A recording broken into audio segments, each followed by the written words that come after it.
Depress class League কে প্রতিষ্ঠা করেছিলেন? Doctor B আর আম্বেদকর। কংগ্রেস সমাজতান্ত্রিক দলের প্রথম সভা ছিল পাটনায়। মহারাজা রঞ্জিত সিং এর উত্তরসূরি কে ছিলেন? খড়গ সিং। চোলদের রাজধানী ছিল তাঞ্জোর। কোন দর্শন ত্রিরত্ন গ্রহণ করে? বৌদ্ধ ধর্ম। স্বাধীন ভারতের প্রথম বন নীতি কোন সালে ঘোষিত হয়েছিল? 1952 সালে। ভারতের কোন রাজ্যে সর্বাধিক বায়ু বিদ্যুৎ উৎপন্ন হয়? তামিলনাড়ু। কেন্দ্রীয় খাদ্য প্রযুক্তি গবেষণা ইনস্টিটিউট কোথায় অবস্থিত?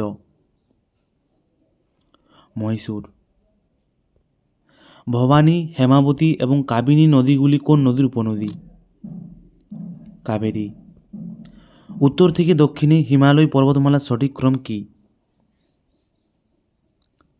কারাকোরাম, লাদাখ, জাসকর, পীরপাঞ্জাল এবং শিবালিক।